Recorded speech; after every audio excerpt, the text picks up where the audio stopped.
nacida en Ibarra y residente en Quito. Instrucción superior completa, ocupación policía en servicio pasivo. El motivo de consulta es TOS y expectoración. En el examen actual, vamos a tener el cuadro clínico que inicia hace 8 días, con tos de moderada intensidad, que en los últimos días se incrementa, no tiene horario ni periodicidad. Hoy se acompaña de expectoración inicialmente viscosa, hoy verde amarillenta en moderada cantidad. En los últimos días presenta fiebre no mayor a 39.5 con mayor intensidad en la tarde y noche. Cuando se incrementa, presenta escalofríos y posteriormente diaforesis. Este cuadro se controla con paracetamol de 1 gramo cada 6 horas. Al no existir mejora, acude a la institución y se le decide el ingreso para su estudio. Ya, entonces, vamos a tener que presentar también lo que es malestar general en los últimos días, antecedentes patológicos personales ninguno, familiares tampoco. Hábitos todos normales, alimentario 3 por día, defecatorio 1 por día, miccional 1 a 2 veces por día, alcohol y tabaco negó y no presenta lo que es alergia. Listo. Entonces, de ahí tenemos lo que es ya el examen físico. Encontramos que tenemos tensión arterial de 130/80, ya encontramos una pequeña elevación. La frecuencia cardíaca es rítmica, de 80 latidos por minuto. Frecuencia respiratoria 22, tiene una taquipnea. Temperatura 37.8, ya una fiebre. Tenemos lo que es el índice de masa corporal 27, tiene sobrepeso.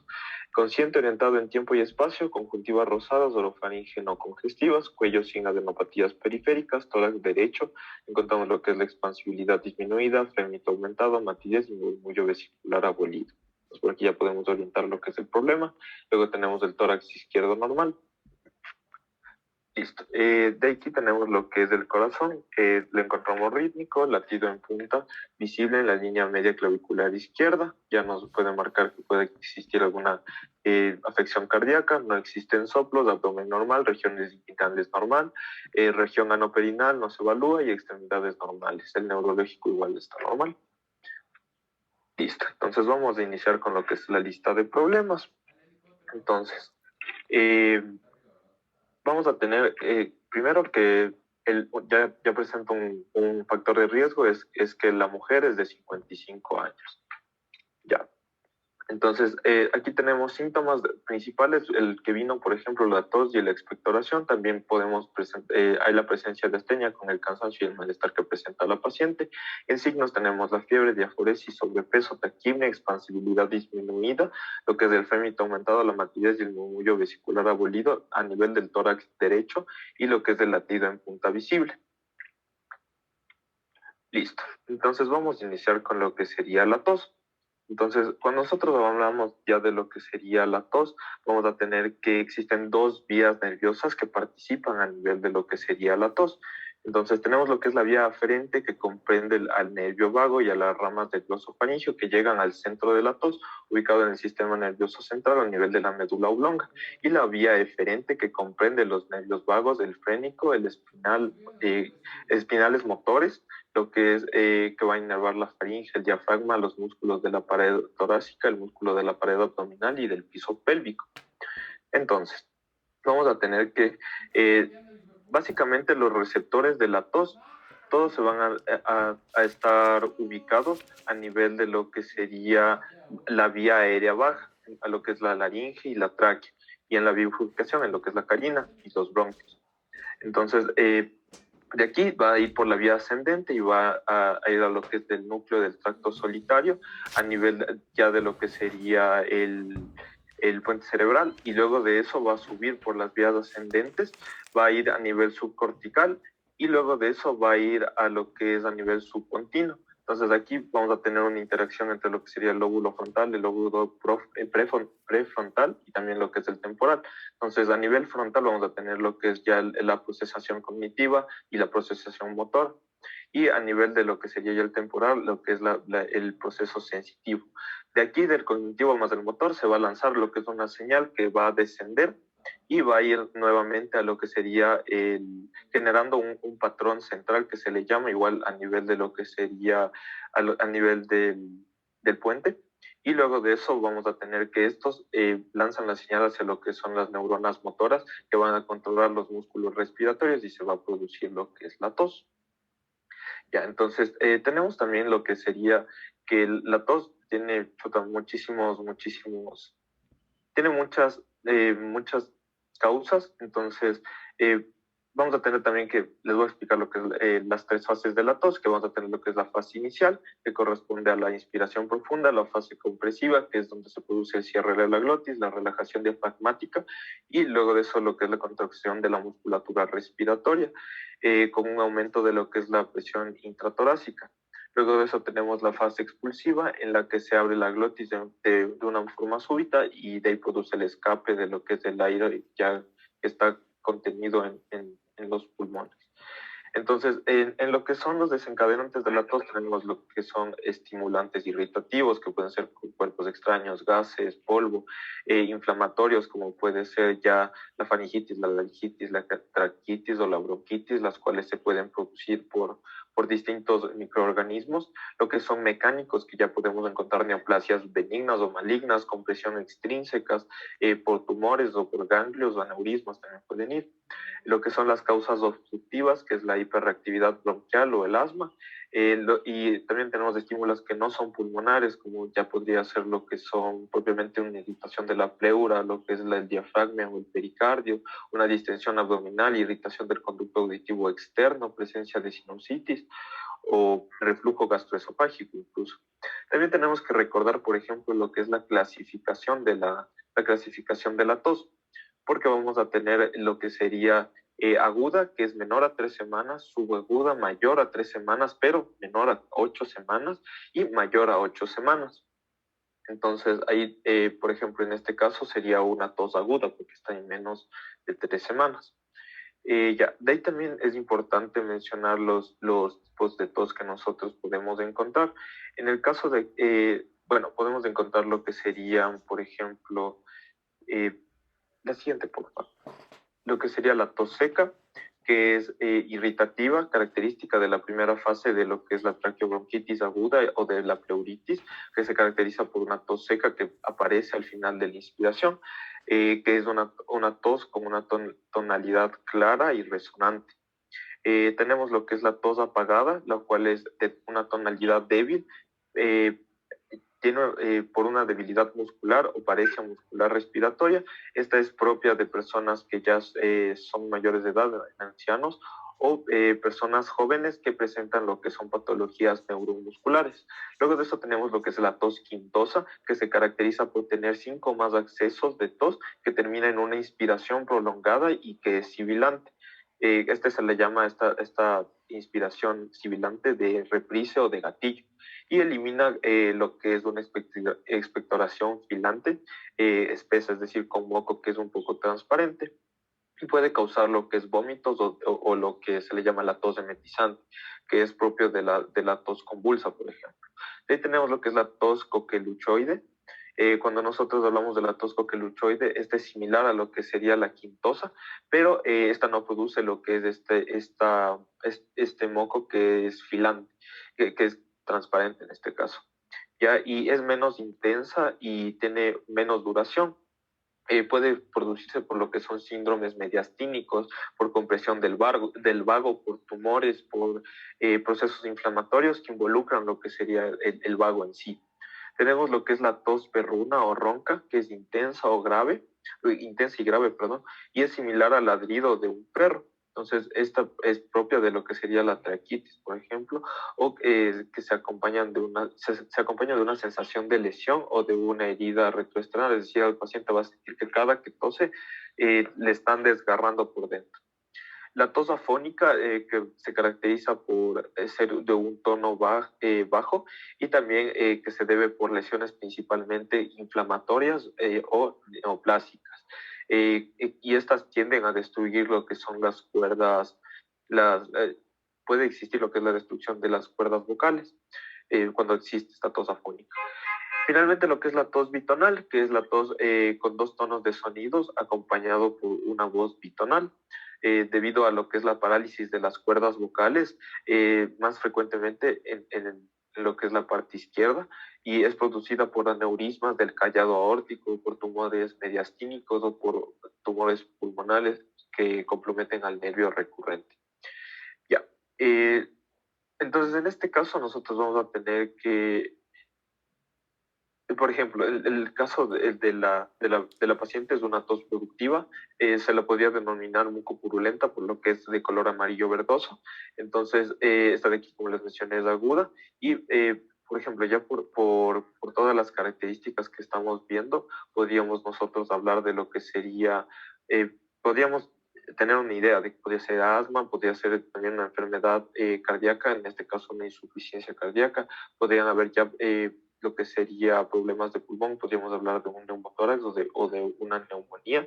También podría tratarse de neoplasias, de tosferina causada por Bordella pestucis o por tuberculosis. Entonces tenemos que seguir viéndole.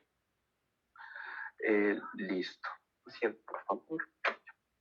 Entonces, ahí les he puesto lo que son todas las causas que podemos tener según la clasificación de lo que sería la ubicación de la tos. Entonces, por ejemplo, en vías aéreas altas, en lo que son cuando se encuentran afectados los bronquios o cuando hay una afección pleural cardíaca.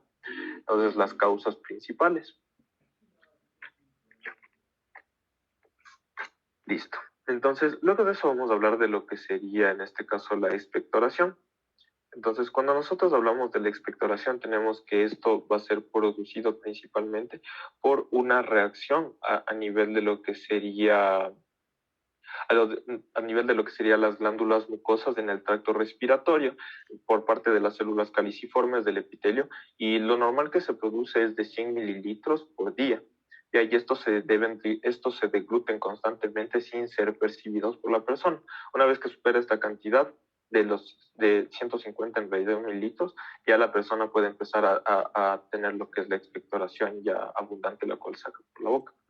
Entonces, nosotros vamos a tener que, dependiendo del tipo y el color, vamos a pensar distintos tipos, distinta etiología.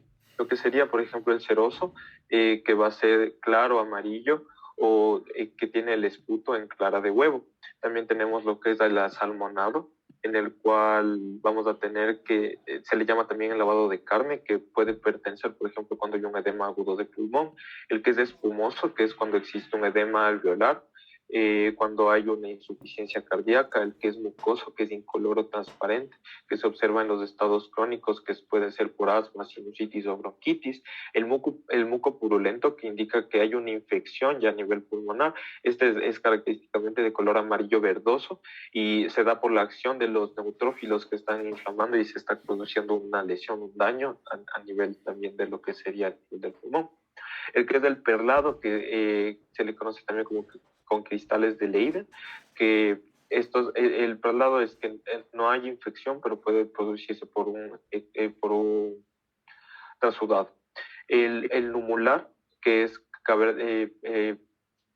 propiamente con cavernas, que se produce cuando hay ya cavernas causadas por la tuberculosis. El hemotoico, que también es causado por lo que es la tuberculosis. Y en algunos casos también tenemos la expectoración de color negra, así que eso se causa cuando hay una infección de tipo fúngica. Listo. Ya. Listo. Entonces, luego de eso vamos a tener lo que sería ya la astenia. Entonces, la astenia básicamente va a ser la sensación del paciente que tiene malestar, la falta de vitalidad, que va a ser tanto física o intelectual. Entonces, nosotros hablamos de lo que es tipos de astenia. Pueden ser ya sea una psicógena por la idea de la persona que se siente mal, u orgánica, que ya puede tener una etiología ya propia del cuerpo, así. Ya, entonces, en la tipo orgánica vamos a tener que lo más común que encontramos son enfermedades cardiopulmonares, déficit nutricional, que pueden ser aquí, por ejemplo, las anemias, enfermedades neurológicas, enfermedades psicosociales, esos ya van por parte de lo que es el tipo psicógena. Lo que es de enfermedades renales también ya va orgánica, neoplásicas o infecciones. Entonces, vamos a tener que lo que se caracteriza de las astenias son tres cosas. Lo que es lasitud, que es la sensación de desfallecimiento o la falta de vigor, es decir, que se siente cansado todo el tiempo, la debilidad generalizada a nivel de todo el cuerpo, fatiga mental, lo que es alteraciones en la concentración o también en lo que sería ya propiamente la psique. Ya, la siguiente, por favor.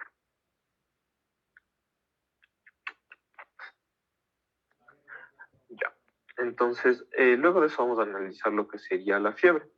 Entonces, nosotros tenemos que básicamente la fiebre es la reacción del cuerpo que tiene a los pirógenos, estos pirógenos exógenos, en la mayoría de casos. Los pirógenos exógenos pueden ser microorganismos, toxinas microbianas o reacciones propias inmunológicas que causan inflamación por causa de una inflamación, de un traumatismo, de neoplasias.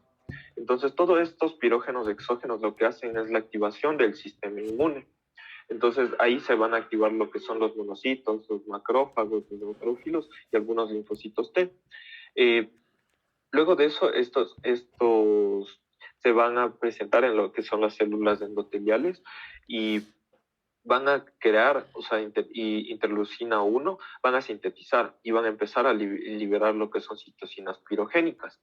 Entonces, entre esas tenemos, por ejemplo, la interleucina 1, la interleucina 1 beta, lo que es el factor de necrosis tumoral, la interleucina 6, la 18 o interferones. Entonces, una vez que ya se está produciendo todo esto, vamos a tener que las células endoteliales ya a nivel respiratorio eh, a nivel vascular en el órgano, en el vasculosum, de las láminas terminales van a producir lo que sería eh,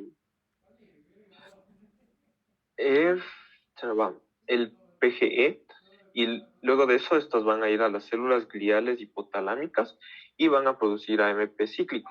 Entonces, esto va a recibir las neuronas termorreguladoras hipotalámicas y van a hacer que se active lo que es el termostato que tenemos y va a haber una elevación del nivel de la termorregulación.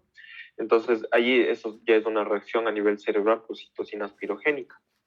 Entonces, ahí se suman dos factores, que es la conservación del calor, que va a ser la disminución de la transpiración y también una vasoconstricción, y el aumento de la producción de calor también se puede dar, pero esto ya es más a nivel fisiológico, por ejemplo, cuando tenemos actividad muscular o cuando hay un aumento de calor, por ejemplo, después de la ingesta de comida, por lo que es ya el metabolismo prácticamente del cuerpo.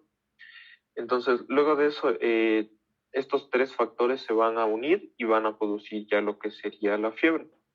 Entonces, nosotros tenemos que, según la intensidad de la fiebre, nosotros vamos a poder caracterizarla. Entonces, por ejemplo, menores a 38 grados centígrados, nosotros hablaríamos de una febrícula. Cuando es hasta 38,5 es de ya una fiebre ligera. Cuando es hasta 39,5, una moderada, hasta una 40,5 intensa, y pasado el 41,5 grados centígrados, ya podemos hablar de una hiperpirexia o también fiebre de gran mal. ¿Ya? Entonces, también podemos caracterizarla según la duración. Entonces, cuando tenemos una corta duración, vamos a tener que va de solo horas a unos pocos días. Esta va a ser menor a 2 semanas, de ahí se la conoce como una corta duración. Mayores a 2 a 3 semanas, con lo que es la persistencia de la temperatura y mayor a 38,3, vamos a tener que eso ya se conoce como prolongada. Luego de eso tenemos lo que es ya la persistente, que va a ir de semanas a meses, así la presencia de esta fiebre. Ya, entonces también tenemos lo que sería los tipos de fiebre. Por ejemplo, tenemos la intermitente, entre las que más se presentan, la fiebre intermitente, que es la elevación térmica, que retorna a los valores normales cada día. O sea, cada día, y esto por lo general se produce, por ejemplo, en la tuberculosis. También tenemos lo que es la fiebre continua, que no presenta variaciones mayores a 0,6 grados centígrados, lo que es la fiebre remitente, que no baja a valores normales durante cada día de la fiebre, es una fiebre que se mantiene constante. La fiebre periódica, que aparece en intervalos fijos y predecibles. La persona ya sabe a qué hora del día se produce esta fiebre. La fiebre recurrente, que aparece después de lo que es 1 o más días de apirexia. O sea, la persona tiene una fiebre, luego de unos 3 días pasa sin nada y luego de eso viene lo que es la fiebre coartana, que se le conoce.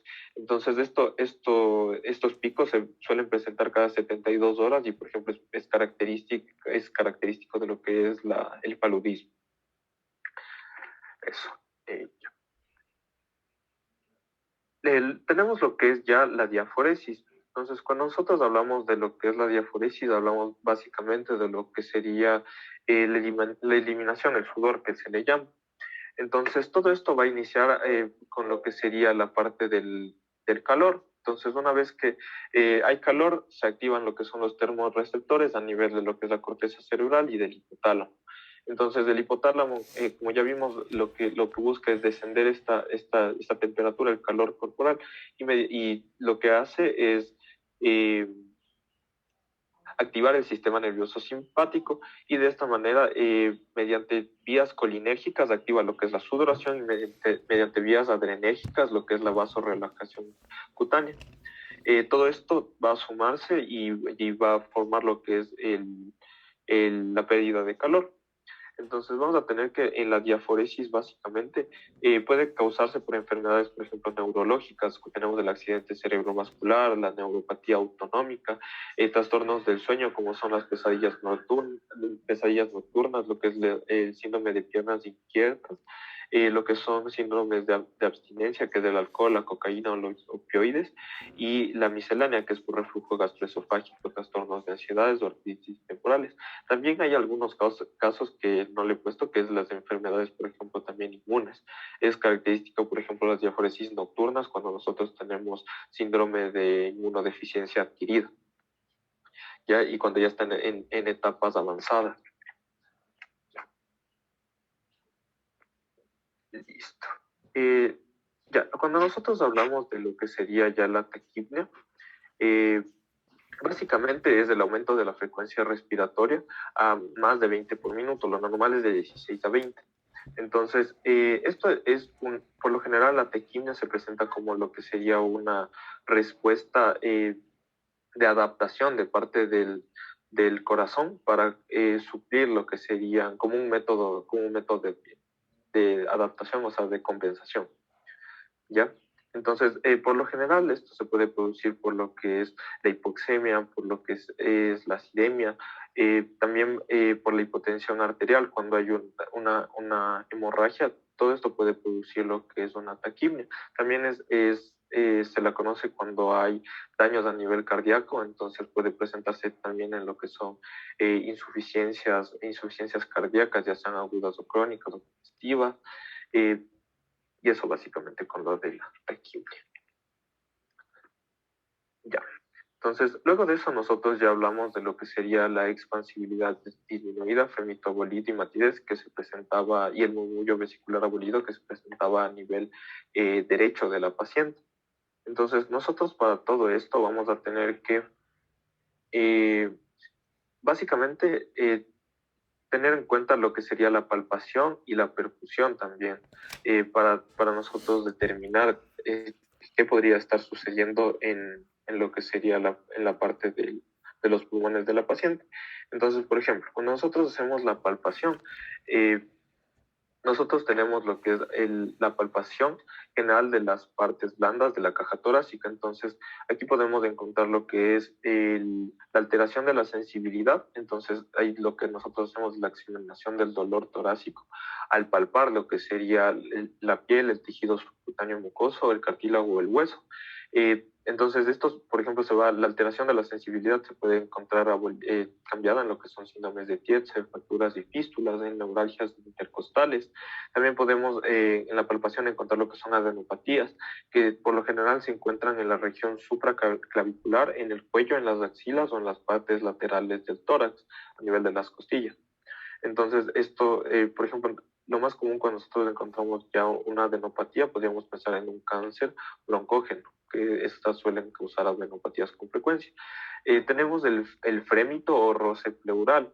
Entonces, cuando nosotros tenemos el frémito o roce pleural, vamos a tener que es una vibración percibida en la palpación que se encuentra patológica, o sea, este es demasiado vibrante.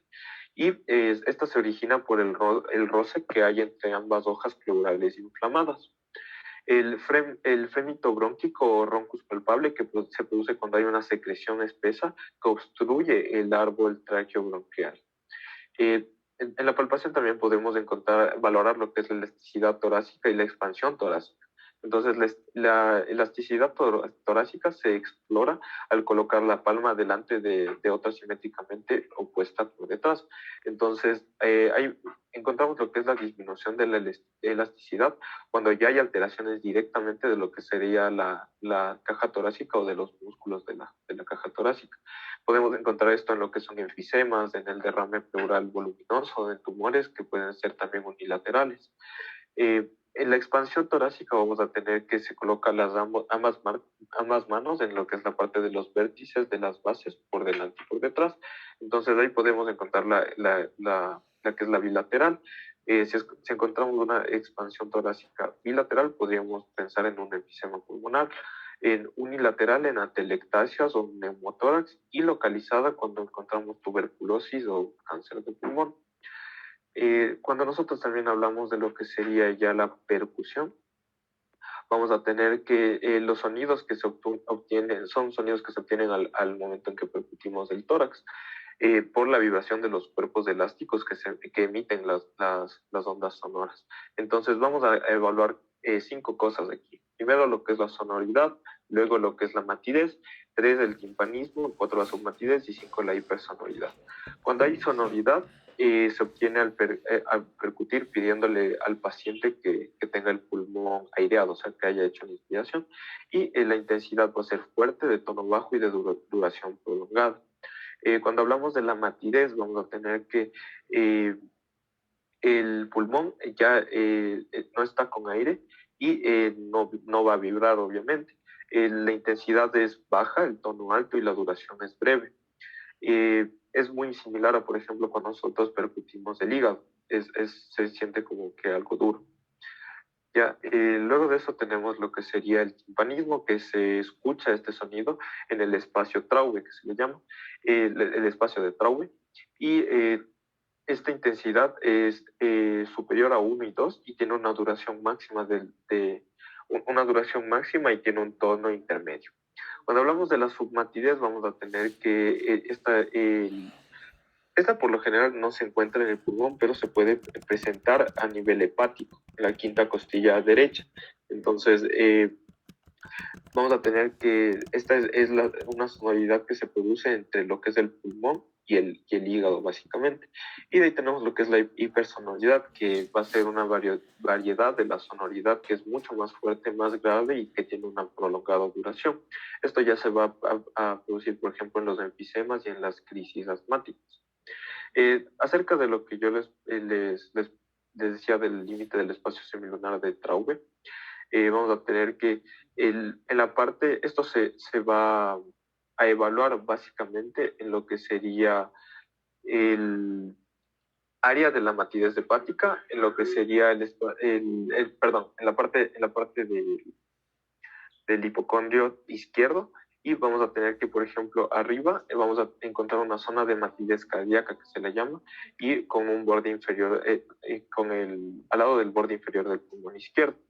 Abajo vamos a tener lo que es el reborde costal izquierdo, a la derecha vamos a encontrar lo que sería una matidez hepática y a la izquierda una matidez esplénica. Entonces, nosotros, o sea, no deberíamos escuchar normalmente nada, pero si es que ya se escucha justo en esta zona, que sería por acá más o menos, pues, perdón. Cuando escuchamos esto, puede que ya haya algún daño a nivel pulmonar. Eso. Ya.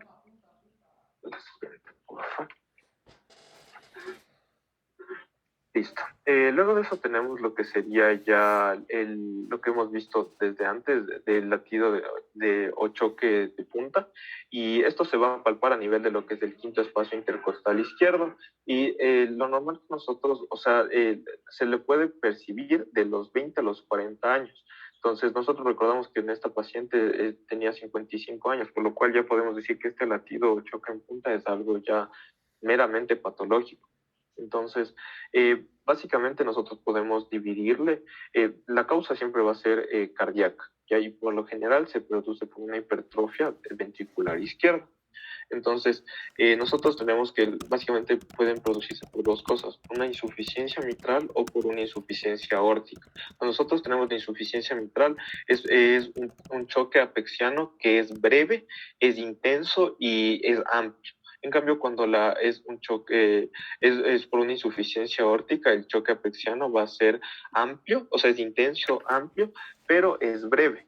¿Ya? Bueno, no es breve, perdón, no es breve, y esto es debido al gran gasto sistólico que existe en el corazón. Listo. Luego, eso ya. Entonces, vamos a tener, sales por, gracias. Entonces, vamos a tener que encontramos dos causas principales en estas afecciones. Entonces, es las extracardíacas y las intrínsecas. Entonces, cuando nosotros encontramos extracardíacas, pueden ser afecciones pulmonares, pleurales, elevaciones, las elevaciones diafragmáticas, lo que son hernias hiatales o el enfisema pulmonar palpable. Y las extrínsecas, cuando hay dextrocardias o hipertrofia o dilataciones del ventrículo izquierdo, básicamente. La siguiente, por favor. Listo. Entonces, basado en todo lo que en todo lo que hemos visto, yo lo que le mandaría al paciente básicamente sería una biometría hemática para descartar lo que es una anemia y una leucocitosis. Si es que ya veríamos una leucocitosis, podríamos pensar que se trata ya de algún problema infeccioso. El cultivo de esputo, va a ser, el cultivo de esputo lo pediría secundario a lo que sería una toracocentesis, porque en la toracocentesis ya me marcaría en el sitio bacteriológico si es que se trata de algún agente infeccioso. Entonces, ahí realizaría el cultivo de esputo para ver qué bacteria es y ver si es gram positiva, gram negativa y con qué se lo puede tratar. En lo que es la química sanguínea, lo que es función renal y glucemia para descartar si es que la paciente tiene en algún caso diabetes y si es que está todo bien a nivel renal. Y para determinar principalmente lo que sería la afección pulmonar, pido lo que es lo que se pide comúnmente, que es la radiografía de tórax. Entonces ahí puedo yo observar lo que es ya una alteración de pulmonar franca si es que existiese esto. Ya. Entonces, en los síndromes que yo pienso que podría tener esta persona es el neumotórax, el síndrome de condensación o neumonía, la telectasia, el síndrome pleural hídrico, el síndrome cavitario. Pero basándonos en todo lo que hemos visto, yo pensaría que podría tratarse de un neumotórax, un síndrome de condensación por neumonía o una telectasia. Descartamos lo del síndrome pleural hídrico y el síndrome cavitario. El síndrome cavitario primero por lo que es formado principalmente por lo que es tuberculosis y la tos no concuerda. Primero, la tos no concuerda con las características, por ejemplo, que es hemoctoica y además que esta secreción que tenía el paciente era mucopurulenta, amarillo verdosa. Y el síndrome pleural hídrico, porque comúnmente se va a producir a nivel de lo que sería la parte izquierda. La siguiente, por favor. Ya, entonces, básicamente aquí en la resolución del problema les he puesto lo que sería de los signos y síntomas más frecuentes que se producen. Entonces, por ejemplo, cuando nosotros tenemos un neumotórax, los únicos síntomas y signos que más comúnmente se presentaron en nuestro paciente es la taquicardia y la tos. Entonces, de todos los demás están ausentes. En lo que es el síndrome de condensación por una neumonía que puede ser, presenta lo que es fiebre, la tos con o sin expectoración, la taquimia, la matidez y el frémito aumentado. Como podemos ver aquí ya presentamos bastantes signos y síntomas que tiene nuestro paciente. Y en lo que son las atelectasias, vamos a tener la taquicardia, la tox y la fiebre progresiva. Pero también algo importante que se presenta en la telectasia es la parte de la cianosis y el dolor torácico que es intenso. Entonces esto ya nos podría hacer descartar lo que es una telectasia. Ya.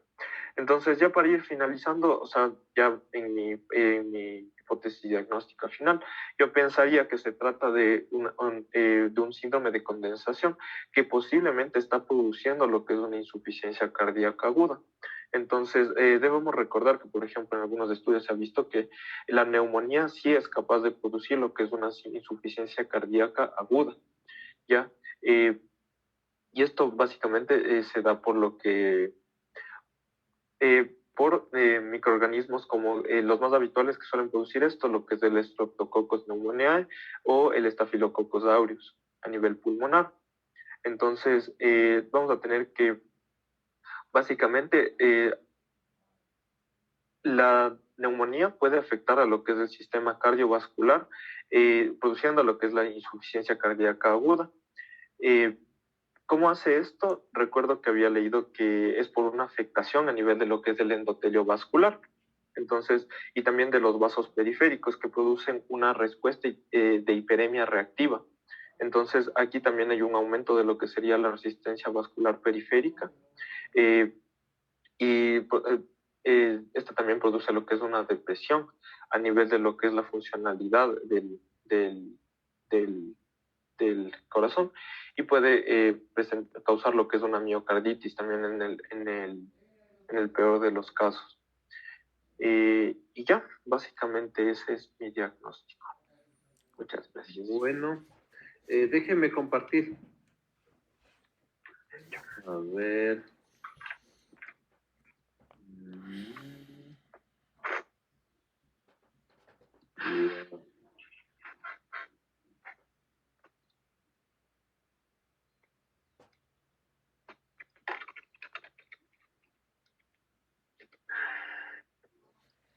Ya.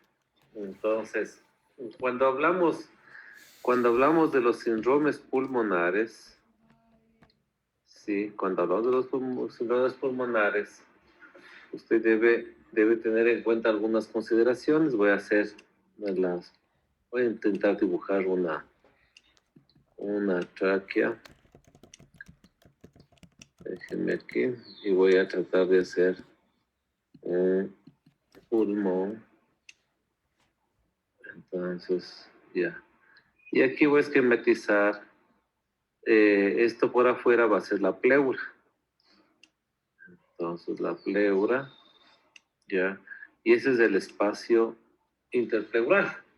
Entonces, cuando nosotros estamos hablando de síndromes, vamos a tener los síndromes, el síndrome traqueal, ¿ya? Después vamos a tener los síndromes bronquiales, ¿sí? Los síndromes bronquiales, porque se va dividiendo los diferentes bronquios. Y en la parte final del bronquio ustedes deben recordar que hay el alveolo. Entonces tendremos síndromes alveolares y finalmente ustedes saben que hay el vaso y hay el espacio el espacio alveolo capilar.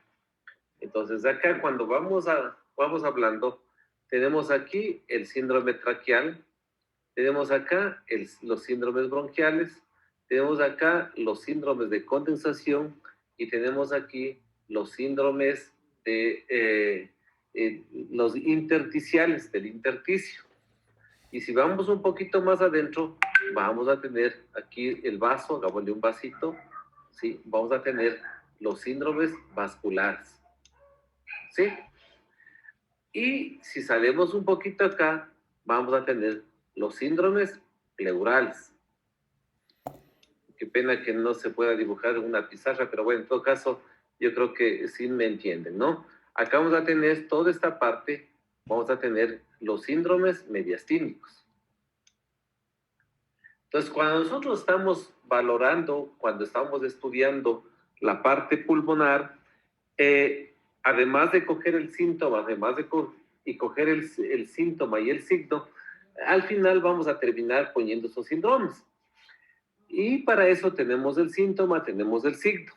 Entonces acá, nuevamente voy a repetir, síndrome traqueal, síndrome bronquial, síndromes de condensación en los alveolos, síndromes intersticiales en el intersticio, síndromes vasculares, síndromes pleurales y síndromes mediastínicos. Esos son todos los signos que tenemos a nivel, todos los síndromes que tenemos a nivel del pulmón. Y eso es lo que tenemos que estudiar. Entonces, vamos a ver. Ya. Entonces, acá tenemos el primer síndrome, que es el síndrome bronquial. Acá, como ustedes conocen, siempre tenemos, como ustedes conocen, siempre un síndrome no es más que la unión del síntoma y del signo, y que tienen una misma base pues, fisiopatológica y que tienen una causa etiológica.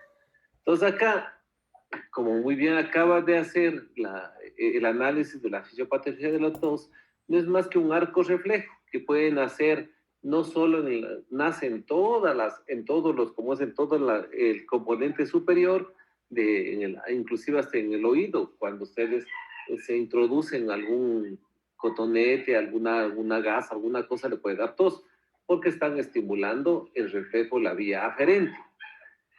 Entonces, va también a haber, como es en el síndrome, en el síndrome pleural, va a haber una de las cosas, perdón, en el síndrome bronquial, como estamos viendo el bronquio, ¿no es cierto? El bronquio. ¿Y qué es lo que produce el bronquio? El bronquio produce moco. Y cuando hay procesos de tipo, ¿qué vamos a tener? Expectoración. Entonces, vas a tener tos con expectoración. Y va a depender de la expectoración. Por ejemplo, va a ser, como es, va a ser, si es que es procesos de tipo virales, posiblemente van a ser una expectoración de tipo blanquecina. Si a esto se comienza a ponerse a infectar, vamos a tener una expectoración de tipo verdosa, amarillenta. Y dependiendo del germen que podamos encontrar, pues podemos determinar el tipo de expectoración. Por ejemplo, podemos tener la expectoración café, verdosa, amarillenta, porque podemos tener por estreptococo, por neumococo, o también podemos tener las neumonías por pseudomonas o anaerobios. Entonces vamos a tener este tipo de procesos. Además, cuando está avanzado el proceso, puede haber una laceración del epitelio bronquial y vamos a tener la hemoptisis, que no es más la salida de sangre a través del aparato respiratorio.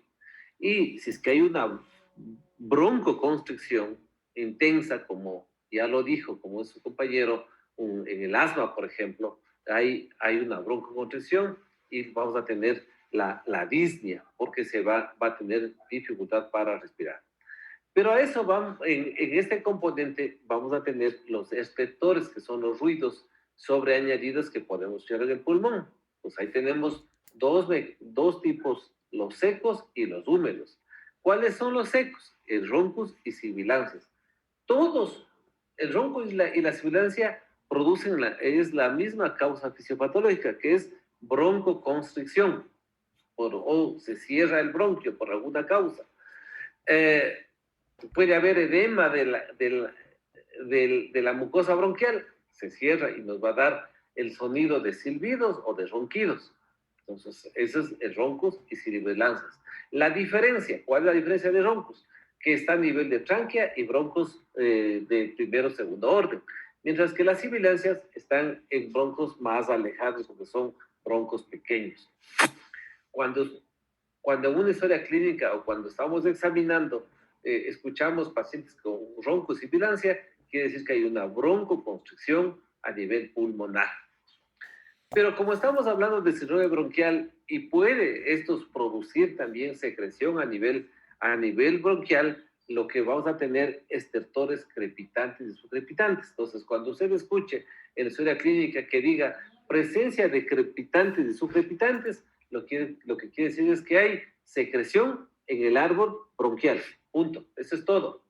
Si hay y también es únicamente por localización. Si es crepitante, estamos a nivel de los alveolos. Y si es subcrepitante, estamos a nivel de los bronquios y bronquiolos. Por ahí estamos. Entonces, pero al final traducen la misma. Entonces, resumiendo, en un síndrome bronquial vamos a tener tos, expectoración, hemoptisis, disnea. La disnea y la hemoptisis va a depender la hemoptisis primero del daño de la mucosa y la disnea del proceso de broncoconstricción que podemos tener. Los estertores, roncos y sibilancias, crepitantes y cropitantes y subcrepitantes, lo que nos va a determinar es únicamente la broncoconstricción de un determinado segmento del tórax. Muy bien. Entonces, cuando estamos ya teniendo esa cosa, nosotros vamos a tener diferentes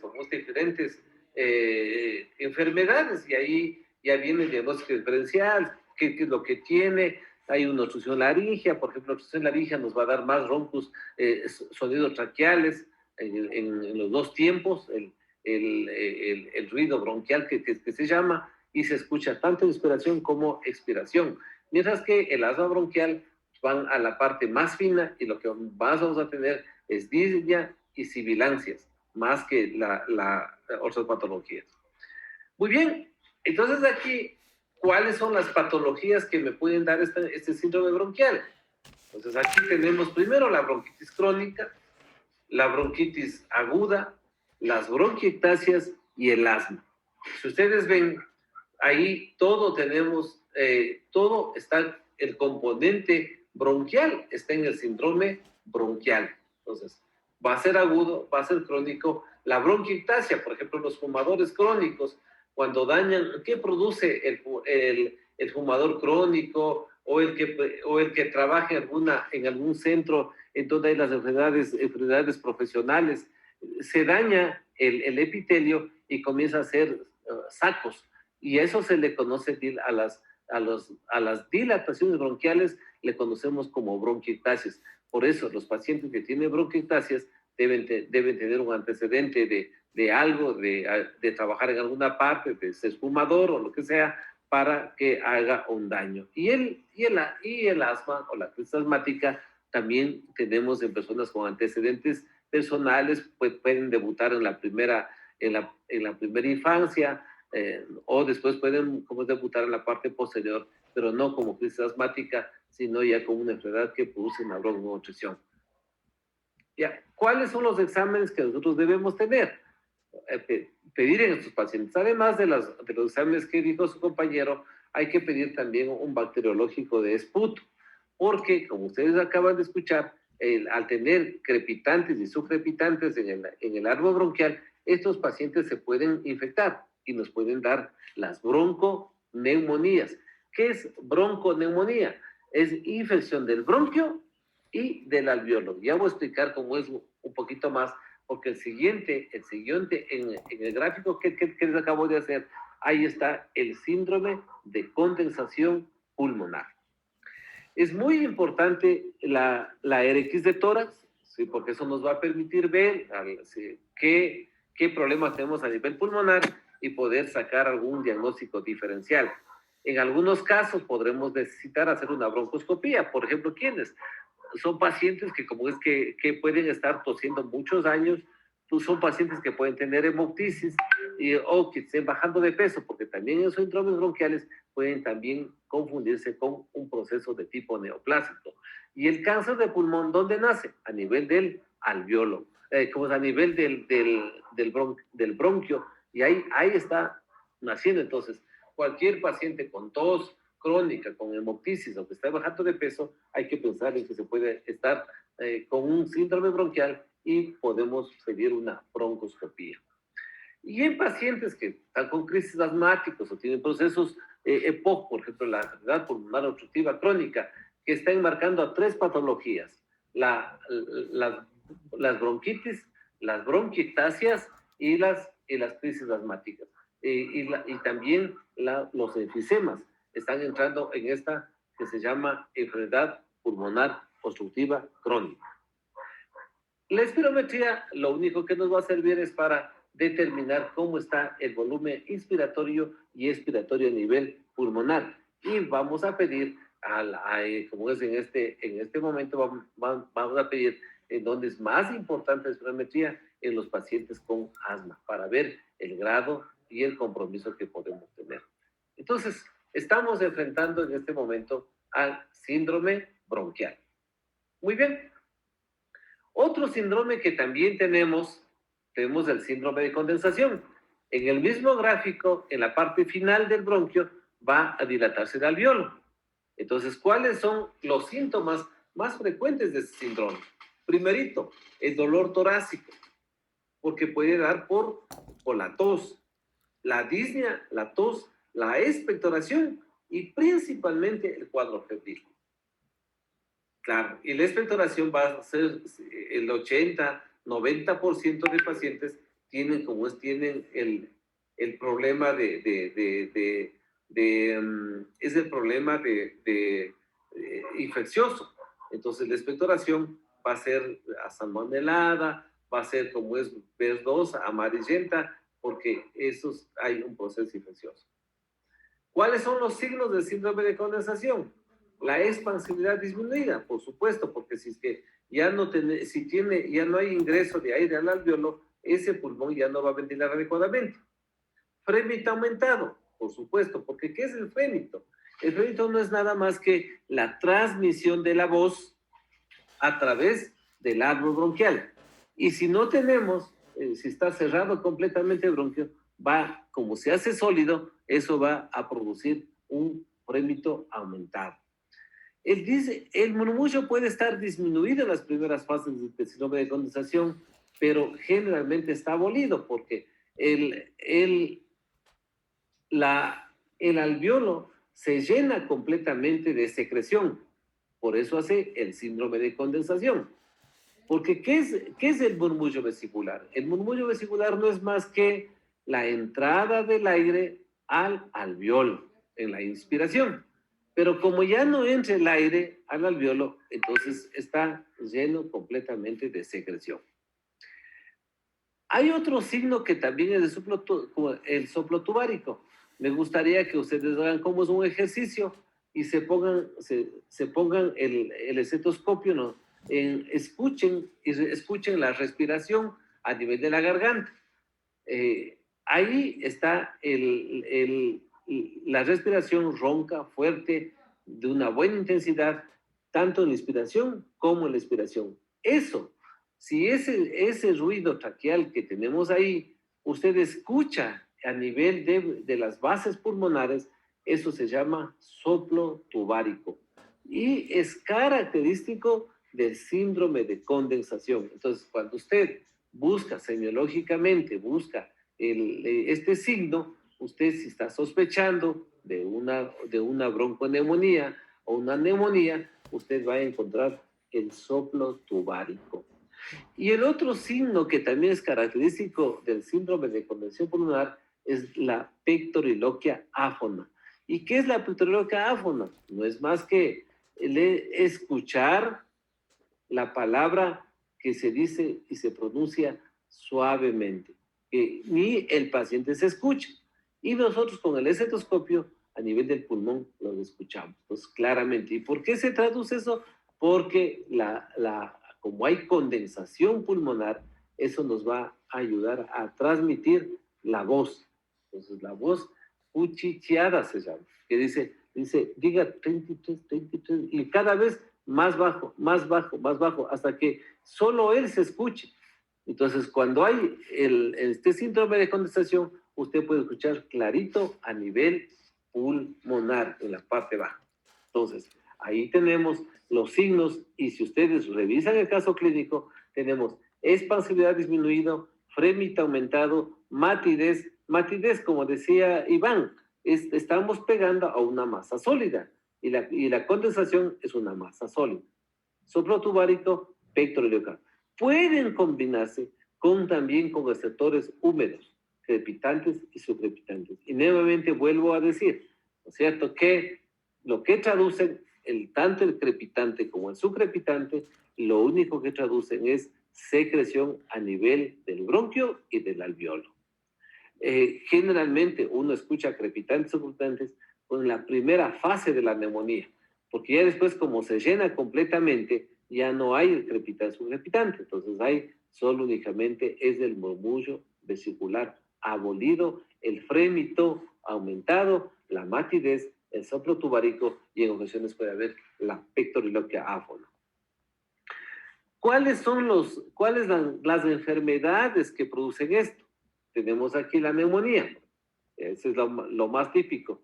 Ahora también están viendo que en la COVID, está teniendo también el proceso de tipos neumónicos, que tienen que ver con otros componentes. Ahí viene un componente mixto, está viéndose síndromes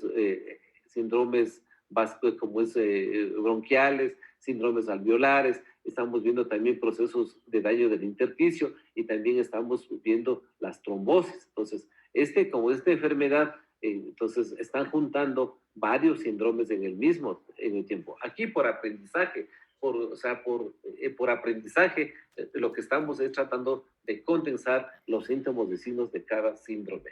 Entonces, ¿cuál tenemos? La neumonía, la bronconeumonía, las atelectasis, como decía su compañero, el infarto pulmonar y la fibrosis pulmonar. Eso puede darnos al final un síndrome de condensación. ¿Cómo diagnostico? Si yo tengo el proceso infeccioso, que es la causa más importante en el síndrome de condensación, usted lo que tiene que pedir es un bacteriológico de esputo para ver qué tipo de germen, si es gran positivo, si es gran negativo, y si sospecha. Verá que también hay los síndromes de condensación por tuberculosis. Entonces, también tenemos que ver ese componente en los pacientes. Ya habíamos visto la semana anterior que como, o sea, en un paciente joven, usted puede estar con un síndrome de tuberculosis. Entonces, ahí tenemos la RX de tórax, que es importante para ver cómo está. Tenemos la broncoscopía, que también, porque hay muchos pacientes que detrás, y yo veo en mi práctica clínica, muchos de los pacientes debutan con síndrome de condensación y después terminan en cáncer. Y hay varios pacientes que el médico neumólogo, el médico internista o el médico que le trata la enfermedad de la neumonía, le ponen como neumonía, pero la neumonía tiene que tener una resolución, o sea, no puede quedarse ahí. Esos pacientes, si no resuelve, inclusive clínicamente tiene que mejorar y radiológicamente tiene que desaparecer la masa. Si eso no desaparece, es indicativo de hacer una broncoscopía. También, como está acá el infarto pulmonar como signo, como enfermedad, también debo pedir una gamografía pulmonar. Antes pedíamos, pero ahora diagnosticamos con la angiotomografía de tórax, que se ha hecho mucho más sensible. Inclusive las dos, tanto la gamografía como la angiografía, últimamente ha quedado, yo creo que ya han pasado de moda, pero en algunos casos especiales podría necesitar para hacer el diagnóstico. Después de esto viene el síndrome cavitario. ¿Y qué va a ser el síndrome cavitario? El síndrome cavitario generalmente se ve en una patología muy frecuente en nuestro medio, la tuberculosis. Porque al final, ¿qué hace la tuberculosis? La tuberculosis hace una caverna. ¿Y cuál es el síntoma que tenemos? Dolor torácico, fiebre y principalmente vómica. No vómito, vómica. ¿Y qué es la vómica? La salida del pus, de la pus, a través del árbol bronquial. Y eso se ve en los procesos de síndrome cavitario. Entonces, en una caverna se encuentra se infecta, lo que sea, y produce este síndrome cavitario. ¿Cuáles los síntomas? Es el premita aumentado, la matidez y el soplo anfórico. Ustedes han gritado en una caverna y gritan, hola, hola, y viene nuevamente como ese retorno la voz. Entonces ahí eso se llama soplo anfórico y se le escucha en los pacientes. Bueno, hoy actualmente creo que vamos escuchando menos porque también estamos diagnosticando, no solo en cáncer, diagnosticamos tempranamente, sino también en otras patologías. Y ahí encontramos los síndromes cavitarios. ¿Qué patología tenemos? Tenemos la tuberculosis pulmonar, tenemos los abscesos pulmonares, las micosis pulmonares, las parasitosis pulmonares que nos pueden dar. Si ustedes ven las tres últimas, abscesos pulmonares, micosis y parasitosis, son procesos de tipo, inclusive las cuatro causas para el síndrome cavitario está la patología infecciosa. La primera causa, tuberculosis principalmente. ¿Cómo diagnostico? A través, primero, como estoy pensando que es un proceso infeccioso, hay que pedir una biometría hemática, hay que pedir un bacteriológico de esputo, porque allí me va a dar a qué me estoy enfrentando, y si es que hay necesidad, como es de hacer otra tinción, por ejemplo, usted puede hacer coloraciones de 100 Nielsen cuando está sospechando de tuberculosis, o puede hacer coloración para hongos, para parásitos, para todo, dependiendo del cuadro clínico. La placa de tórax es muy importante porque eso va a determinar la caverna, aunque la sensibilidad y la especialidad es bien baja, pero sí ayuda a orientar. Finalmente vamos terminando con una tomografía de tórax, que puede ser simple, contrastada, porque eso nos va a permitir ver si tenemos el daño a nivel pulmonar. Y habrá casos que también yo tengo neoplasias, porque también aquí entran las neoplasias en una caverna. Inclusive la tuberculosis pulmonar es un factor de riesgo para adenocarcinoma de pulmón. Entonces, si usted clínicamente ve el paciente, usted le diagnostica un síndrome un síndrome cavitario, eso tiene que resolver y clínicamente tiene que mejorar. Pero si tenemos pacientes que siguen poniéndose mal, hay que pensar en una neoplasia y si que podemos hacer una broncoscopía, hay que realizarlo. Síndrome cavitario. Después tenemos el síndrome vascular. Entonces, el síndrome vascular si ya hemos llegado a la tráquea, a los bronquios, al alveolo, y ahora vamos a ver el vaso. ¿Cuáles los síntomas? Sigue habiendo el dolor torácico, puede haber el síncope porque ya tenemos un trastorno hematológico, puede haber la disnea dependiendo de la extensión del problema vascular, puede haber tos y puede haber hemoptisis. ¿Cuáles son los signos? Los signos son la ortopnea, el tiraje intercostal, puede haber estertores húmedos porque hay una salida de líquido al alveolo, puede haber hepatomegalia dolorosa por una falla hepática aguda, ¿sí? Dependiendo del tiempo del embolismo, porque ya van a ver que en el diagnóstico principal hay una sola patología, que es el embolismo pulmonar. Puede haber un pulso hepático aumentado, o sea, positivo, ¿sí? Se le siente, se le ve como late el hígado. También hay que ver, escuchando ya el R1 y el R2, el R2 es muy audible e inclusive palpable, que puede ser como un tril, y esto nos da lo que nos quiere decir una hipertensión portal, hipertensión pulmonar. El segundo ruido también puede ser intensa la auscultación y también puede darse soplos de insuficiencia tricuspidia y pulmonar, como la falla es a nivel de vascular, puede retroceder y llevarnos a una falla cardíaca con insuficiencia tricuspidia e insuficiencia pulmonar. Acá, ¿cuál es la patología? La tromboembolia pulmonar.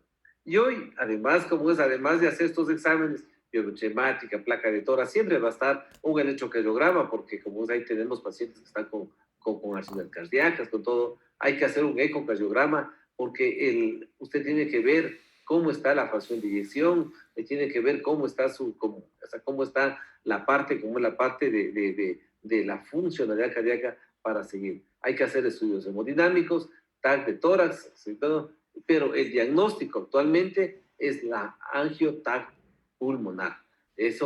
Con eso, usted cuando sospecha, usted pide una biometría hemática, pide una placa de tórax y posteriormente lo que hace es solicitar el dímero D, que es un marcador como es para tromboembolia pulmonar, y finalmente como es hacer una angiotomografía y llega al diagnóstico. Entonces usted puede obviar, pero pues si hay pacientes que necesita usted hacer otros estudios más, además del problema como es del problema vascular, usted puede ayudar en ese componente para llegar al diagnóstico y dar al tratamiento.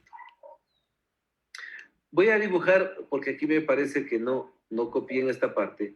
Aquí tenemos el alveolo, aquí tenemos el vaso, y este vaso lo que nos va a dar es la tromboembolia pulmonar. Pero aquí en este espacio viene el síntoma, el signo es que es el síndrome intersticial, del intersticio. Ahí, por ejemplo, ¿cuál es el síntoma principal? No es la tos, no es la expectoración ni el dolor torácico. Lo único que molesta ahí es la disnea. Entonces el paciente dice, doctor, ¿qué será? Yo camino un poquito y me canso. Entonces, pero recuerden que la disnea no es solo del componente pulmonar, sino también la disnea es de un componente cardiopulmonar. Y habíamos visto que la disnea también tiene un componente neurológico, un componente metabólico y un componente como ese, un componente pulmonar y cardiológico. Y puede ser cualquier de esas causas. Pero lo que voy a decir en este momento, el síntoma principal es la disnea. La disnea en el síndrome intersticial. ¿Qué enfermedades tenemos ahí? Tenemos la enfermedad metastásica. Hay una enfermedad que va y localiza en el intersticio. Las metástasis localizan en el intersticio. Tenemos las enfermedades pulmonares, por ejemplo, todo lo que es la neumoconiosis, la silicosis, todas esas cosas que tenemos en el intersticio. También tenemos todas las enfermedades profesionales, las que utilizan como, los tiños, toda esa cosa. En el tiempo usted puede tener procesos, alteraciones, y nos puede dar los síndromes intersticiales. ¿Sí? Entonces hemos acabado, nuevamente voy a recapitular el síndrome bronquial, el síndrome de congestión pulmonar en el alveolo, el síndrome del intersticio, el síndrome intersticial y el síndrome vascular. Bueno, aquí está una gamografía pulmonar para poder ver. Decíamos que después de eso salimos afuera para ver los síndromes pleurales. Y usted en este momento ya tiene que imaginarse la pleura parietal, la pleura visceral. La pleura parietal, usted como es aquí, ¿cuál va a ser el síntoma principal? La tos seca. Y va a ser tos seca, ¿por qué? Porque no está saliendo el impulso a nivel del bronquio ni del alveolo. Las tromboembolias pulmonares y los síndromes intersticiales pueden dar tos, pero tos no seca completamente, porque las tromboembolias pulmonares, por ejemplo, puede haber un ligero extravasación de líquido al alveolo y nos va a dar tores crepitantes o crepitantes. Entonces, ojo, hay que estar muy claro en ese camino. Vamos a ver los síntomas como es los síntomas pleurales. Porque el síntoma pleural, ya se van a dar cuenta ustedes que hay diferentes síndromes pleurales. Por ejemplo, tenemos como síntoma común el dolor torácico, la tos seca, la disnea y la cianosis. Y va a depender del porcentaje de compromiso a nivel pulmonar.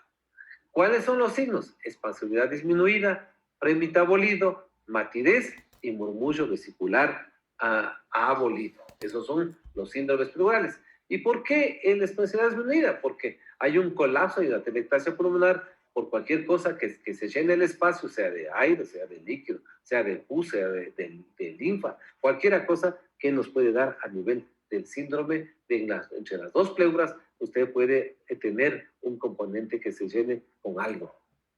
El premetabolido, claro, o sea, por supuesto, porque al final no tiene nada que ver, porque ¿qué es ¿cómo es que es el frémito? El frémito no es más que la transmisión de la voz a través del aparato respiratorio. Y aquí no tiene nada que ver, en el síndrome pleural debe estar abolido.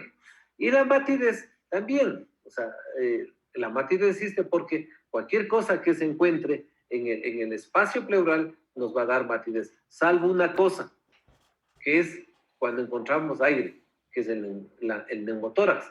Y el neumotórax también nos da un síndrome pulmonar, pero aquí es timpánico, porque él nos produce como es timpanismo el neumotórax. Ya. Y murmullo vesicular abolido, tienes razón, porque no tiene nada que ver en la afectación de síndromes pleurales, no tiene que ver nada que ver en la parte de la entrada del aire en el alveolo, sino es una atelectasia, es un colapso pulmonar secundario a los procesos de cardio. Entonces, a todo esto le conocemos como un síndrome pleural hídrico. Ya. Pero en el síndrome pleural hídrico, tiene 4 componentes. Primero tenemos el hidrotórax, tenemos el piotórax, el hemotórax y las neoplasias también podemos tener. Entonces, el hidrotórax, líquido, ahí están los trasudados. El piotórax, pus, ahí están las neumonías que están infectadas. El hemotórax, salida de la sangre al espacio pleural. Y las neoplasias, los tumores de la pleura. ¿Cómo diagnostico yo?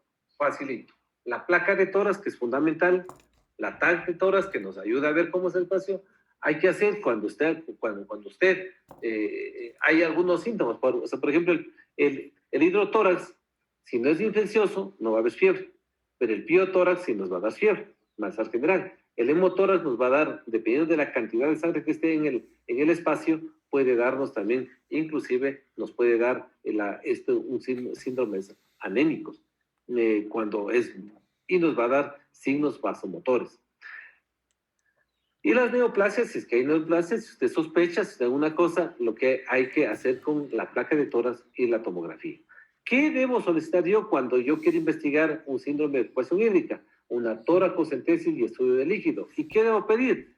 Químico, citológico y citobacteriológico. El químico, para yo saber si esto es un exudado o es un transudado. El citológico, para ver si es que es una enfermedad, una neoplasia. Y el bacteriológico, si es un proceso de tipo infeccioso. Muy bien, entonces vean, acá tenemos una plaquita de tórax y toda esta parte posterior de aquí en adelante voy a presentar algunas imágenes en donde podemos ver esta parte, ¿no? Entonces acá, vean aquí, toda esta parte, todo este sector, todo lo que yo estoy dibujando es un derrame pleural izquierdo. Y esto hay que investigar.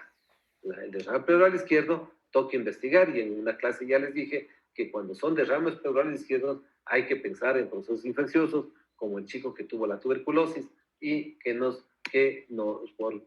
por lado izquierdo, porque es más frecuente en procesos infecciosos que tener infecciosos y neoplásicos e inmunológicos, mientras que los procesos de renales, los procesos a nivel de falla cardíaca, tenemos en el lado derecho, o en último caso cervicerales. Pero cuando es un derrame pleural unilateral y mucho más izquierdo, uno tiene que sospechar en ese tipo de patología. No es tan bueno pedir como es una tomografía, cuando en los síndromes pleurales no es tan bueno pedir una tomografía. Vean acá, ustedes pueden ver en esta parte, ¿sí? Esta es una placa, esta es una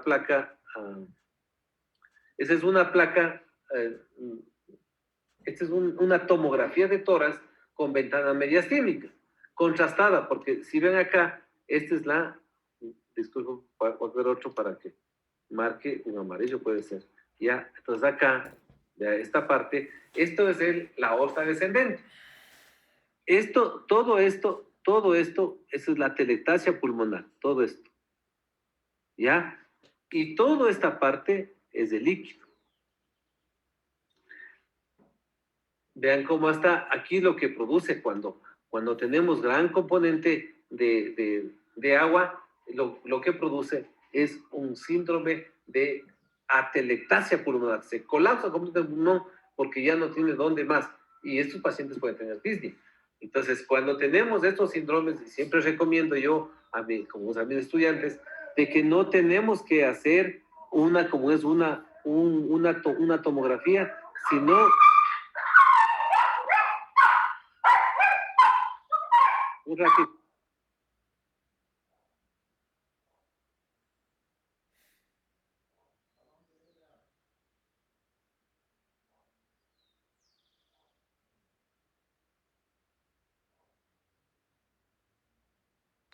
Ya, entonces, siempre recomiendo a mis posgradistas, a mis internos, residentes, en esos casos, nunca uno tiene que hacer una tomografía de tórax ventral, porque hay que drenar primero. Ese fue un cáncer de pulmón. Entonces, cuando está lleno completamente el pulmón, usted no va a poder ver la masa. Pues cuando le drenamos completamente al pulmón, eso se abrió y encontramos la masa pulmonar. Tenemos aquí derrame pleural, vean cómo es en las bases. Tenemos mucho derrame pleural. Entonces, acá, ya.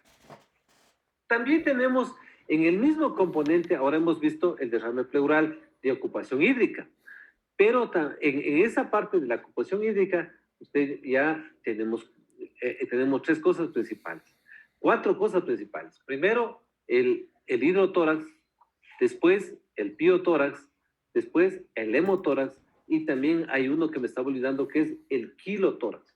Eso se ve cuando se rompe el conducto torácico. Se va la linfa al conducto y es un líquido lechoso.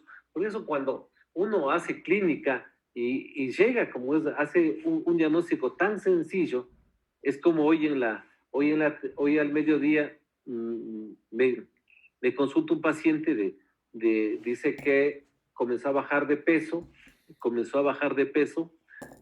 y tenía cansancio, tenía unas lesiones a nivel de la piel que parecían una actividad purpúrica y dice que está haciendo fiebre.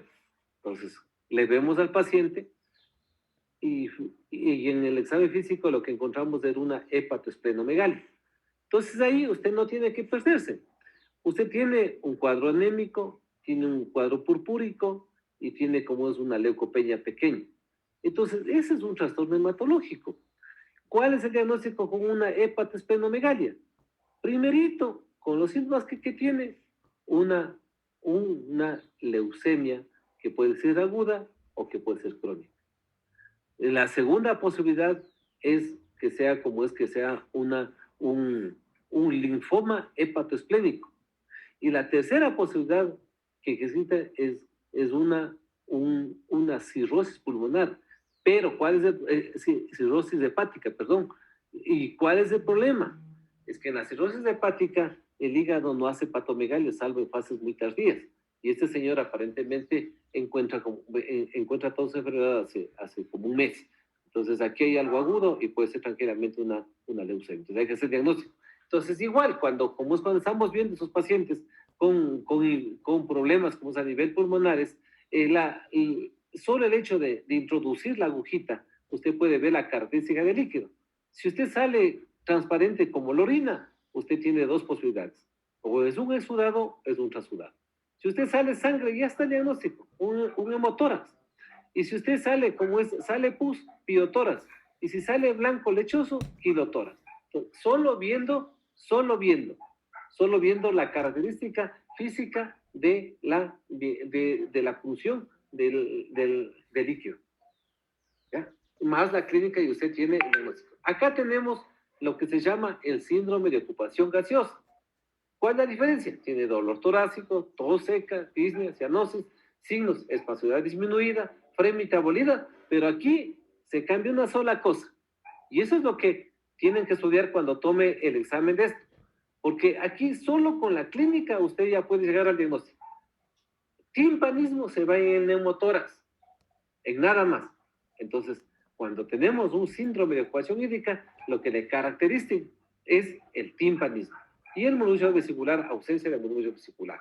Entonces, acá tenemos cuáles son las patologías más importantes que producen el neumotórax. El neumotórax espontáneo y el neumotórax traumático. Entonces, el espontáneo es de los pacientes fumadores, deficiencia de alfa-tripsina, que puede haber como es una deficiencia de formación del alveolo y se rompe y hace el neumotórax espontáneo. O también el neumotórax traumático, que es más frecuente después de contusiones, traumatismo, todo que podemos ver tranquilamente un neumotórax espontáneo. ¿Cómo se diagnostica? Fácil. La RX de tórax y en casos especiales la tomografía de tórax. No necesita más. La RX de tórax es clarito, usted ve, el líquido es blanco, el aire es negro. Entonces, si usted tiene colapsado completamente el pulmón, usted tiene un neumotórax y buscará la causa. También tenemos el otro síndrome, el síndrome mediastínico, el que estábamos hablando, y ahí es muy importante estudiar el medicino anterior, el medicino anterior, medio y posterior. Entonces, acá tenemos generalmente los síndromes mediastínicos después de los procesos infecciosos, que pueden ver las mediastinitis agudas, usted puede tener principalmente el mediastino tumoral.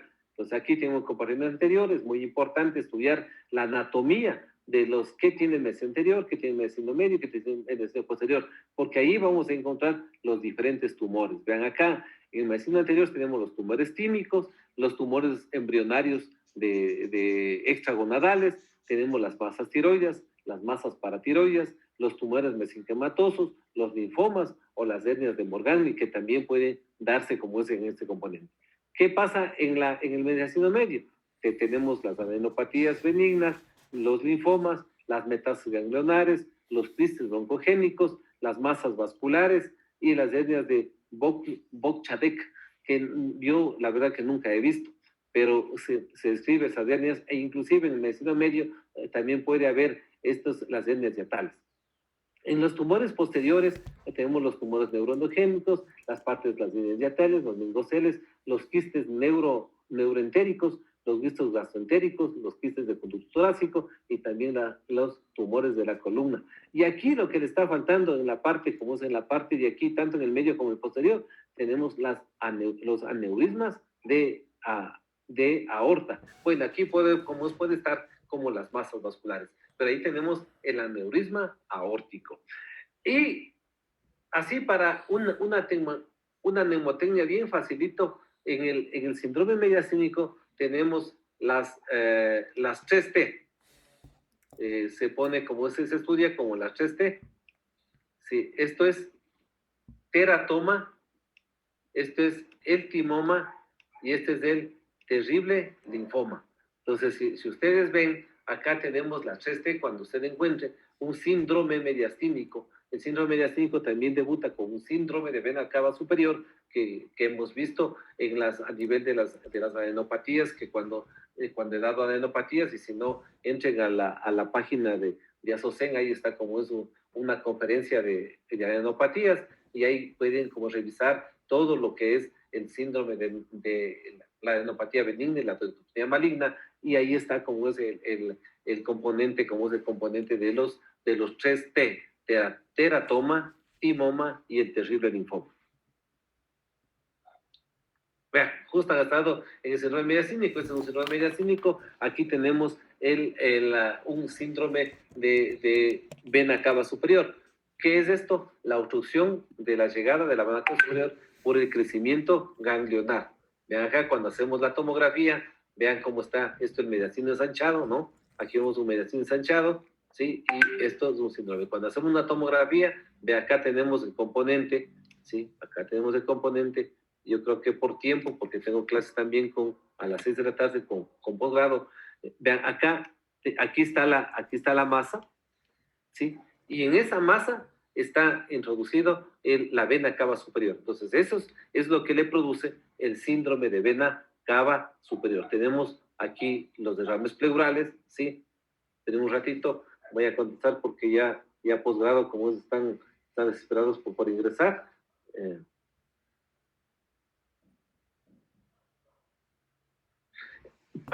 Entonces, allí, aquí tenemos un síndrome mediastínico. Y el síndrome mediastínico, el más frecuente, es el linfoma. Y aquí estamos todo. Vean aquí cómo está comprimida completamente la vena cava. Y toda esta masa le rodea completamente y le comprime. Entonces, le va a dar dificultad para llegar y también produce derrame pleural. Entonces, nunca los síndromes, bueno, aquí tenemos un marcapaso. Si aquí tenemos un marcapaso por alguna patología que debe tener acá, pero acá tenemos un marcapaso, ¿no? Ya, sí, una estenosis muchal parece. De acá tenemos otro síndrome, estos son los quistes, los quistes como los quistes de la infancia. Ustedes ven cómo tienen todo este componente quístico, ¿no? La parte. Aquí, vea, este es otro síndrome mediastínico. Acá este es un crecimiento de un seminoma, es esto. Esto fue un seminoma de testículo.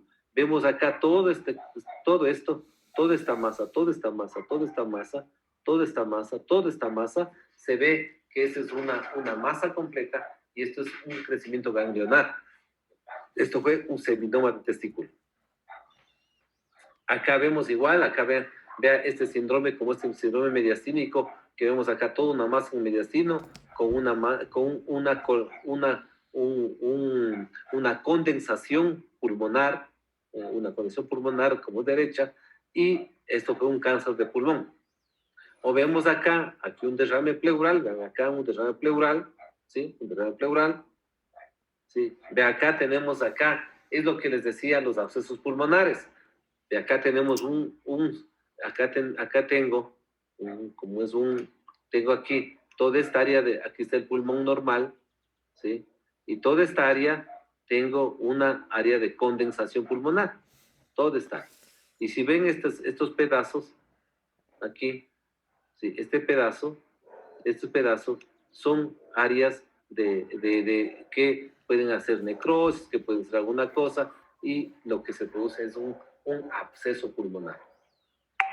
O acá también tenemos, acá tenemos la típica metástasis, que también se puede comunicar, se puede confundir con a veces estos pacientes, tanto los abscesos pulmonares como las metástasis pueden dar salida de secreción, alguna cosa, y uno se puede confundir con la gómica.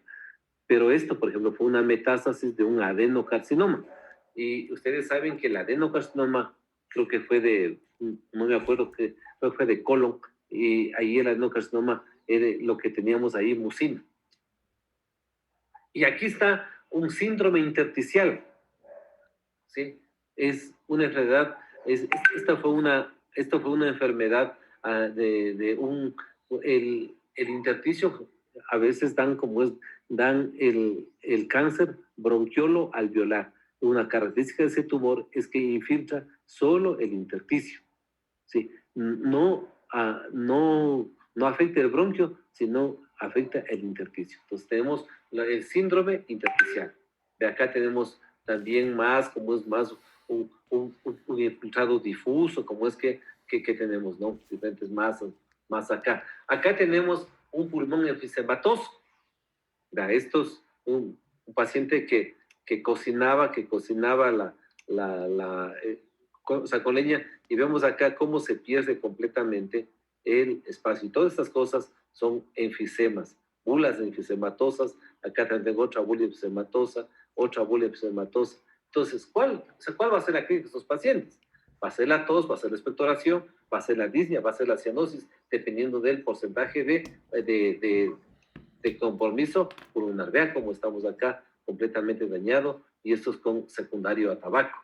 Por eso no me cansaré, aunque sea como un hasta canzón, de decir no deben fumar.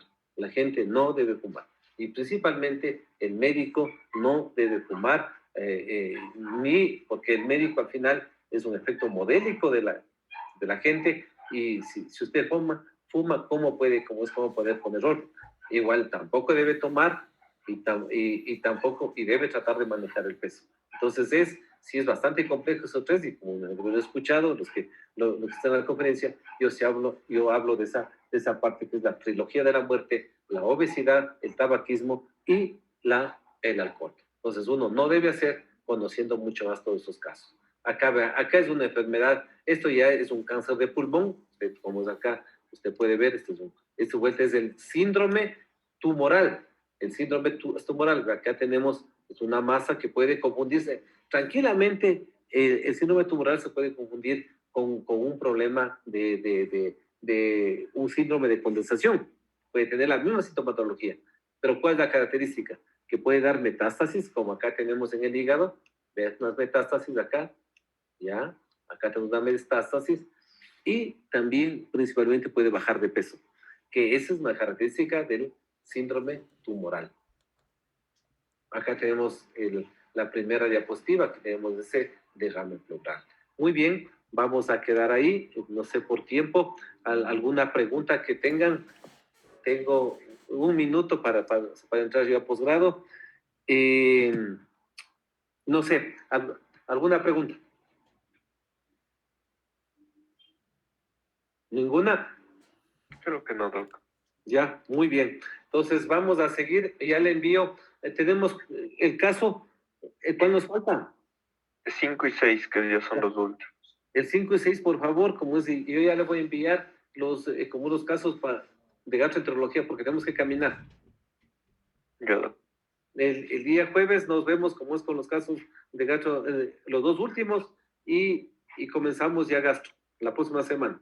Muy bien, y hay que pensar en ya cuándo vamos a dar como este examen de neuro. Muy bien. Ya. Chao, que tengan